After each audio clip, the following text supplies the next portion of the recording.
साल 1992। पटना विधानसभा। देश में हलचल थी। अयोध्या में विवादित ढांचा गिर चुका था और बिहार में लालू प्रसाद यादव की सरकार गिरने वाली थी। तभी अचानक पटना की राजनीतिक हवा बदल गई।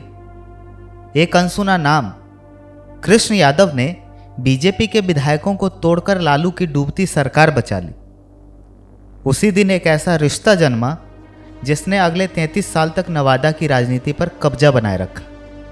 यह था यादव परिवार और सत्ता का रिश्ता।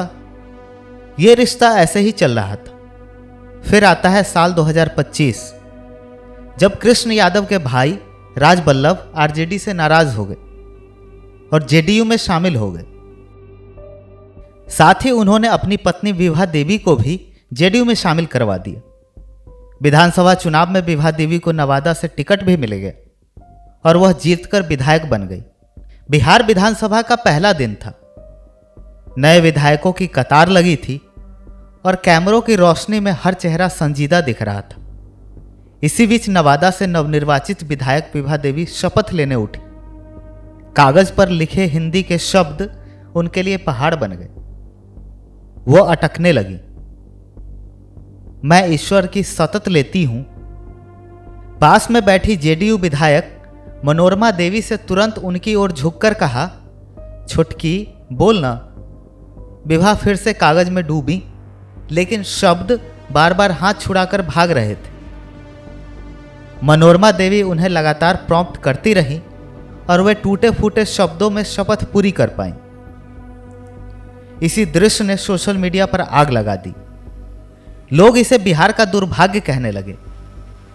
कईयों ने इसे वेब सीरीज महारानी की रानी भारती से भी जोड़ दिया। नमस्कार, आप देख रहे हैं किस्से नेताओं के और मैं हूं नवनीत कुमार। बिहार विधानसभा में शपथ का वीडियो वायरल होते ही अब लोगों की उत्सुकता बढ़ी कि आखिर विभा देवी कौन है जो पढ़ने लिखने में इतनी असहज दिखी।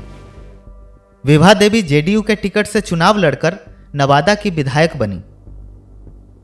नवादा की विधायक बनने के पीछे उनके पति बाहुबली नेता राजवल्लभ यादव की भूमिका सबसे भारी रही। नवादा में यादव राजनीति की पुरानी जड़ें और स्थानीय प्रभाव, इन दोनों ने विभा के राजनीतिक रास्ते को आसान बनाया। राजवल्लभ वर्षों से इलाके के शक्तिशाली नाम रहे हैं, जिनका दबदबा राजनीति से लेकर कारोबार तक फैला है। विभा देवी की राजनीति की कहानी उनके पति राजवल्लभ यादव से अलग होकर नहीं बताई जा सकती। राजवल्लभ का नाम नवादा की सियासत में दशकों से रहा है। वे लंबे समय तक राजनीतिक और जमीन आधारित प्रभाव के मालिक रहे हैं और कुछ साल पहले उन्हें गंभीर आरोपों के बाद जेल भी जाना पड़ा। हाल के महीनों में हाईकोर्ट से राहत मिलने के बाद उनकी रिहाई की खबरें सुर्खियों में रही और स्थानीय पॉलिटिक्स में उनकी वापसी ने नए समीकरण पैदा कर दिए। विभा की जीत और सक्रियता को बहुत हद तक उनके पति के राजनीतिक भार से जोड़ा जाता है। अब मन में सवाल उठ रहा होगा कि ये राजवल्लभ यादव कौन है। राजवल्लभ के राजनीतिक कहानी की शुरुआत 1990 के दशक से शुरू होती है। 1992 में बिहार की राजनीति अस्थिर थी। लालू यादव की सरकार गिरने को थी। उसी समय राजवल्लभ के बड़े भाई कृष्ण यादव, जो बीजेपी के विधायक थे, उन्होंने पार्टी के विधायकों को तोड़कर लालू की मदद की। उस घटना ने यादव परिवार को लालू का खास बना दिया। 1994 में भाई की मौत के बाद 1995 में राजवल्लभ राजनीति में आए। लालू से टिकट न मिलने पर उन्होंने निर्दलीय चुनाव लड़ा और जीतकर साबित कर दिया कि नवादा की राजनीति उनके इर्द गिर्द घूमेगी। बाद में लालू ने उन्हें आरजेडी का टिकट दिया और वे श्रम मंत्री भी बने।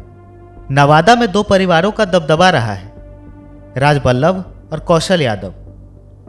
दोनों के बीच दशकों पुरानी टक्कर ने नवादा की राजनीति को एक परंपरा दे दी। राजवल्लभ ने 1995 से लेकर 2000 तक अपना राजनीतिक दबदबा बनाया, लेकिन 2005 में कौशल यादव की पत्नी ने उन्हें हराकर नई कहानी लिख दी। 2010 और 2015 के गठबंधनों ने सिर उल्टा कर दिया, दोस्ती करा दी और फिर टूट भी गई। यह सब नवादा की जमीन पर राजनीति की अस्थिर धारा के पन्नों की तरह रहा। राजवल्लभ 3 बार विधायक बने और स्थानीय कारोबारी राजनीति नेटवर्क में अपनी पहचान बना ली। राजनीतिक रसूख, माइनिंग और स्थानीय संसाधनों के नियंत्रण ने उन्हें बाहुबली की छवि दी। ऐसी छवि जो वोट बैंक, अनुयायी और विरोधियों दोनों के लिए पहचान बन गई। उनकी राजनीतिक सफलता के साथ ही विवाद भी जुड़े।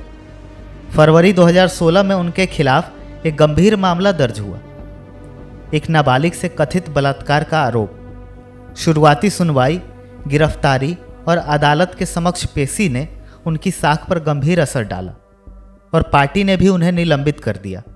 इस मुकदमे ने धीरे धीरे उनकी सार्वजनिक छवि को सबसे विवादास्पद मोड़ पर लाकर खड़ा कर दिया। न्यायिक प्रक्रिया आगे बढ़ी और दिसंबर 2018 में निचली अदालत ने राजवल्लभ और कुछ अन्य आरोपियों को दोषी ठहरा दिया। उस फैसले में राजवल्लभ को उम्र कैद की सजा सुनाई गई। जेल जाने के बाद विभा ने उस वक्त जिम्मेदारी संभाली।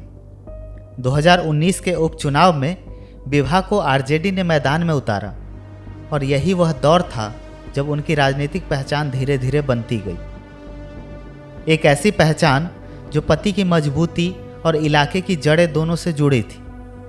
कोरोना के समय विभा देवी ने सीएम राहत कोष में 1,21,00,000 रुपए दान दिए थे। कहा गया कि यह मदद लालू प्रसाद यादव की सलाह पर दी गई थी। साथ ही उन्होंने शर्त रखी थी कि 1 करोड़ रुपए राज्य के लिए और 21 लाख रुपए नवादा और शेखपुरा के लोगों के लिए उपयोग में लाए जाएंगे। जेल से रिहाई के बाद राजवल्लभ की राजनीतिक चालों में बदलाव नजर आया। वह अब आरजेडी के करीबी नहीं रहे और समय समय पर उनकी टिप्पणियां तेजस्वी और लालू परिवार पर तीखी पड़ी। नवादा की सियासत इस बदलाव को नज़दीक से देखती रही, कभी मंचों पर एक होकर, कभी विरोध की भाषा में। 22 अगस्त 2025 को बोधगया की एक रैली में जब प्रधानमंत्री बड़े प्रोजेक्ट का उद्घाटन कर रहे थे, तब विभा और कुछ स्थानीय नेता वहां दिखे। इस उपस्थिति के लोगों ने अलग अलग अर्थ निकाले।